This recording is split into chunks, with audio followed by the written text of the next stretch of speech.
舞台的鎂光燈總是先於真實的人生亮起。那是2000年紅磡體育館的穹頂下，19歲的謝霆鋒抱着吉他砸向音箱，碎片飛濺的弧度像極了他同孔李燃燒的星火。彼時未人知道，這個在罵人尖叫中肆意揮霍青春的少年，佢在20餘年後某間灑滿午後陽光的客廳裡，被一個12歲男孩用浸着疑惑的目光盯在原地。爸爸，為什麼你陪我的時間，船沒有那些觀眾多？玻璃茶几上兩杯檸檬水的水紋同時顫抖起來，像被砸入石子的湖面。他忽然發現，倪子的睫毛長得像極了自己20歲時的模樣，而那雙眼睛裡倒映的，卻是他永遠無法用吉他 solo 解釋的時光斷層。那個下午的香港潮濕得能令出墨汁。謝霆鋒看着倪子轉身跑開的背影，後腦着翹起的一縷頭髮在穿堂風裡輕輕搖晃，忽然想起2003年北京演唱會的後台。彼時他正往裂開的虎口賤掹帶，助理舉着不斷震動的手機衝進嚟，電話那頭是剛學佢走路的 Lucas， 找着引筒含糊地喊爸爸。化妝鏡裡倒映着37場巡迴的行程表，公式馬克不在家庭日那欄仲挖着叉，而他只是把手機倒扣在堆滿歌迷信封的桌上，轉身踏進由鐳射光束鋪成的甬道。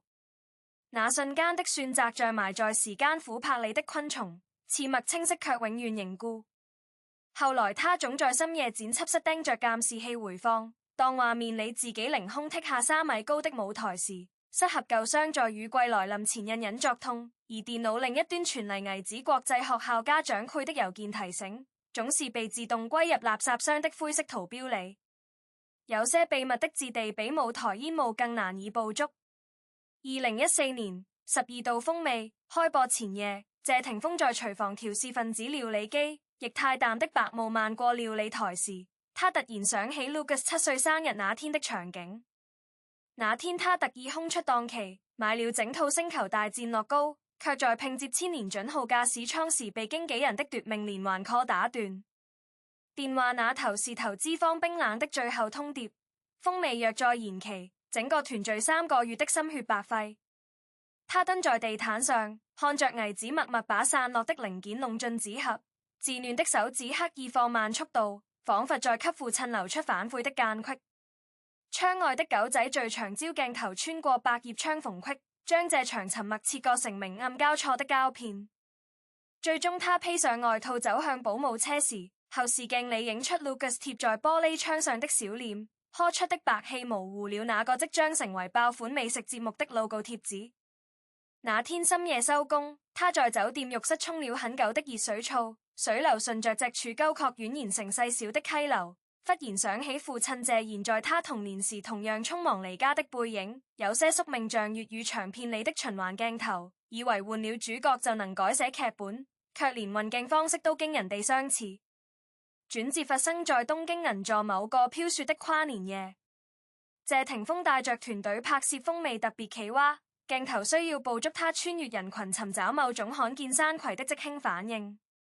當導演喊卡後，他裹着羽絨服縮在暖爐旁翻看手機相冊，突然在雲端備份裡發現一組蔥未導出的照片，那是 Lucas 5歲時用拍立得偷拍的畫面裡，謝霆鋒靠在錄音室沙發上睡着，嘴角旋沾着抹茶淨的能量棒碎食，而照片背面用歪扭的英文寫着爸爸在夢裡微笑。雪花在落地窗外旋轉成白色的漩渦，他忽然想起心理學講座上引過的概念，情感時差。父母與子女永遠在各自的時區裡等待對方校準時間。那天他破例拒絕所有採訪，獨自在居酒屋坐到打烊，清酒瓶上的水珠不斷滑落，像某種魔法叫停的計時器。店主最後遞來一張便簽紙，於是上個月有位香港少年旅行團路過，有個男孩特意留下這張字條，如果遇到彈吉他的客人就轉交。展開紙頁，上面畫着兩個火柴人坐在雲端吃腸粉，太陽的笑臉佔了半邊天空。重返香港的頭等艙裡，謝霆鋒把那張便簽紙折進剪包夾層時，沿窗外正掠過赤鱲角機場的跑道燈。他突然理解父親當年為什麼總在收工後帶叉燒包回家，那些由紙包着的溫熱麵團裡，藏着一個過氣明星能給予的全部疆域。但當他拖着行李箱推開家門，卻看見 Lucas 正用他的吉他自學小星星，琴頸上貼滿了彩色貼紙，其中一枚赫然是12度風味的周邊 logo。孩子抬頭時眼睛亮晶晶的，爸爸教我素顏好不好？同學願你佢用吉他煮泡麵。這一刻他喉嚨裡像倒着整座紅磡體育館的音箱，原來在他缺席的時光裡，倪子早已用自己的方式拼湊着父親的形象。那些綜藝片段、音樂錄影帶，甚至八卦雜誌的側拍，都被這個小小身影收集成關於父親的碎片化定義。秘密真正顯形是在2023年的柏林電影節，謝霆鋒迸怒火重案入圍最佳男配角。頒獎禮前夜卻接到 Lucas 從學校打來的視頻電話，屏幕裡12歲的少年穿着整齊的西裝校服，背景是國際學校的戲劇節海報，他要出演《哈姆雷特》裡的丹麥王子。爸爸，復仇那場戲我總找不到感覺，但老師說你演反派時眼神裡有種很特別的東西。畫面突然晃動，少年湊近鏡頭壓低聲音。就像你每次掛斷我電話後，在機場玻璃倒影你露出的那種表情。謝霆鋒握着手機的手微微發顫，酒店窗外的勃蘭登堡門正在暮色中尖刺亮燈。他突然想起20年前自己第一次獲得金像獎提名時，父親謝賢在公壇盡頭碎做戲先做人。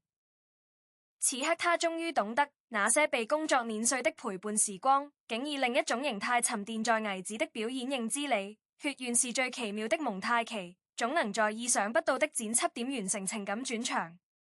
最終讓他決定打破沉默的是2025年深秋某個平凡的週三。那天他難得沒有通告，開車送 Lucas 去參加擊劍訓練，途中經過西貢海邊時正值日落。少年忽然放下手機說：爸，其實我早就不怪你了。上週重看你的半支煙，發現你給舒淇點煙那場戲，手指抖的幅度和我緊張時一模一樣。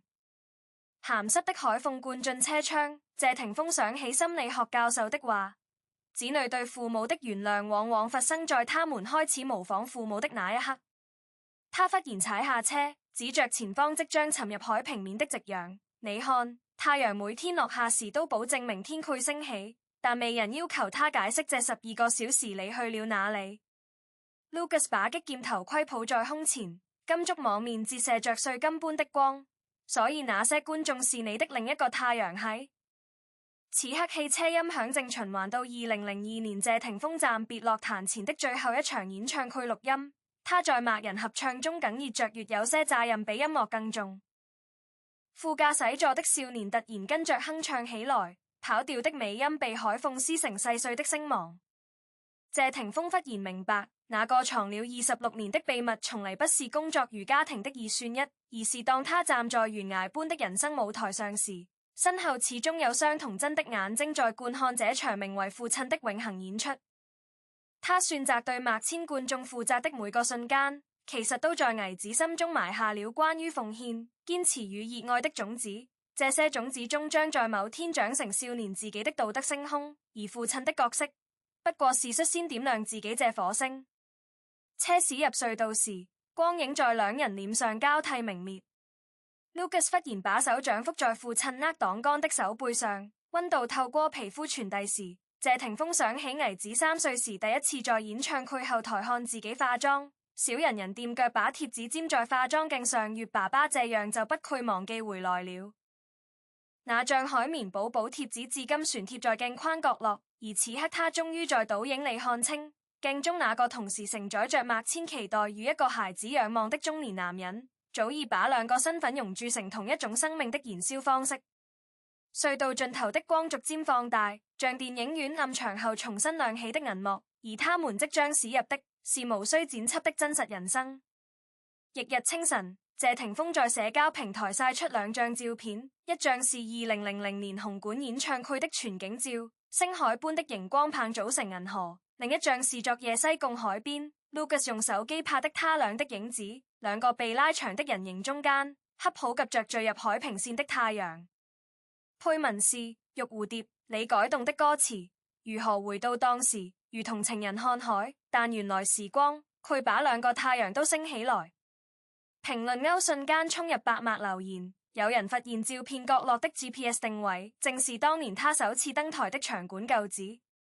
而在所有喧囂之外，某個國際學校的戲劇教室裏，少年正對着鏡子練習哈姆雷特的獨白，忽然在生存船是毀滅的間隙停讀，想起父親那天在海風裏的回答，有時候選擇本身就是最鄭重的陪伴。那個秘密最終被父子倆共同改寫成了新的注腳。當 Lucas 在校園戲劇節拿下最佳表演獎時，謝霆鋒坐在觀眾席最不起眼的角落，看着台上少年謝幕時朝自己眨了眨眼，那個眼神裏混合着新古惑仔李振浩南的踎氣與風味，廚房裏專注切菜的沉靜。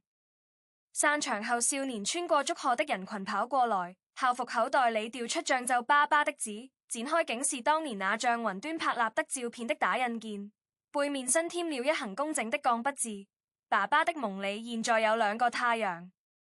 而此刻劇院穹頂的射燈恰好掃過他們，將兩個影子投在幕布上，一個拿着虛擬的麥克風，一個舉着看不見的鍋鏟，卻同時比劃着相同的手勢，那是謝家三代人遺傳的在掌心畫完表示一切安好的暗號。從紅館到西貢，衝吉他碎片到擊劍頭盔，這場跨越1/4世紀的對話，最終在海鳳與舞台燈光之間找到了自己的韻律。謝霆鋒依然跪在演唱會前夜對着鏡子整理耳返，但鏡框角落的海綿寶寶貼紙旁多了像 Lucas 手繪的清假條，上面用熒光筆寫着：批准爸爸每年缺席30次晚餐，但必須補上31個早安吻。經紀人最近發現他的行程表有了微妙變化，每週三下午3點到5點永遠顯示私人事務，而香港擊劍訓練中心的監控曾拍到有位戴鴨舌帽的男人總在觀眾席最後一排靜靜閱讀劇本，帽檐下偶爾露出如台上少年如出一轍的鋒利下頜線。萬千觀眾與一個孩子之間，謝霆鋒最終未有選擇任何一邊，而是把自己活成了連接兩端的橋樑。橋這頭是因為愛所以愛的永恆前奏，橋那頭是風味廚房裏升起的煙火氣，而橋面上深深淺淺的角印，既是父親走向兒子的歸途，也是一個藝人重新定義責任的拓印。當他在2026年紅館重啟演唱會上唱到別來無恙時，大屏幕突然切到觀眾席某位少年的特寫，穿着校服的 Lucas 正用口型跟唱你和我這刻重逢。而轉播鏡頭巧妙掠過謝霆鋒濕潤的眼角，讓全世界都看見那個藏了26年的秘密終於長出了翅膀。原來最重的責任，從不是放棄哪一邊，而是在時光的封印上，把每一次選擇都磨成照亮兩端的月光。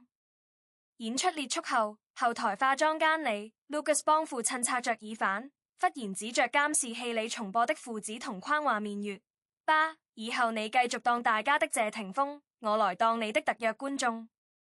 窗外的維港夜色正濃，無數燈光倒影在海面，如同永不落幕的星海。而化妝鏡裏，兩代人的倒影正在重疊，像極了當年那張拍立得照片裏，父親沉睡的面容與孩子塗鴉的太陽，終於在時間的暗房裏同時顯影。